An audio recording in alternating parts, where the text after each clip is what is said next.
everyone, I'm Rhonda, the Mature Diva, and I have a short video to empower you and help you look your best during your Zoom and Skype meetings.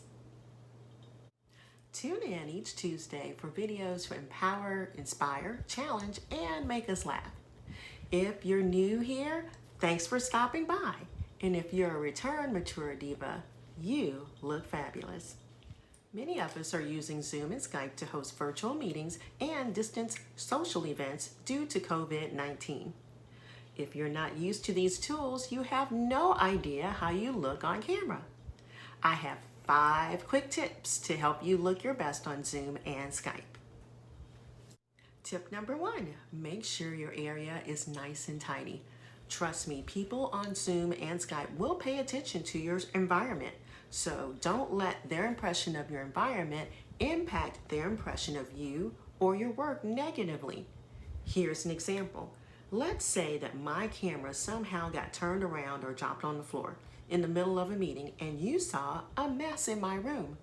So tell me in the comment section below what you would do. A, would you not think anything of it? B, would you let that impact your thoughts of the person or their work? Or C, would you be hesitant to participate in the next potluck knowing that that person was involved? And let's be real here. You know, if you see a messy house, you're thinking messy kitchen, and what could be going into my food? Tip number 2, practice with your spouse or a friend. This will allow you to work out any problem areas before the next meeting.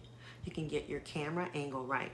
Now for me, since I'm a mature diva, camera angle is very important to me. The wrong angle can mean the difference between an extra chin. Set up your laptop or your phone at a higher angle and this will make things better. You may have to use a couple of books or a box or a tripod for your phone. Next, pay attention to how you look and how you sound. Is your voice too high, too low? Is it too loud or too soft? And also pay attention to how fast you speak. You can lose your audience by simply speaking too fast. I'll say it again. You can lose your audience by simply speaking too fast. Next, record your session so that you can critique it and make adjustments. Take a look at your makeup and your hair and look at your posture. Look also at your lighting and look at anything that you do like fidgeting, playing with your hair, touching your face, and make it a point not to do those things. Tip number 3, look at your lighting and determine the best area of your house or your room to get the best results. You may need to get an additional lamp or use natural lighting. You can also order a ring light or studio light from Amazon. I use both and I love the results. I bought 2 affordable lights on Amazon and I'll leave details below on the ones that I picked up. Tip number 4, pay attention to your clothing, your hair, and your makeup. I know we're more relaxed in our homes, but it's very important to make sure that you're fully clothed and coordinated. And here's why. People see the top half of what you have on camera. However, if you drop your laptop or your camera will pick up whatever it sees.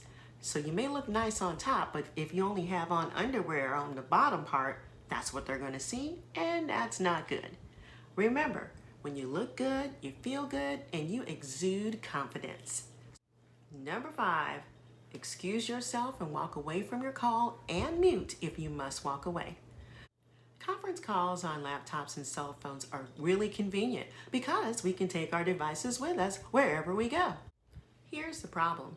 People can sometimes forget that the camera and mic are on and they go to the bathroom. Your coworkers do not need to see or hear that activity. So just excuse yourself, step away for a moment, and mute. So that's it. I hope these quick tips are helpful. Also, please do all that you can to stop the spread of COVID-19 and stay safe. I'll have information on how to get the studio and ring lights below in the detail section.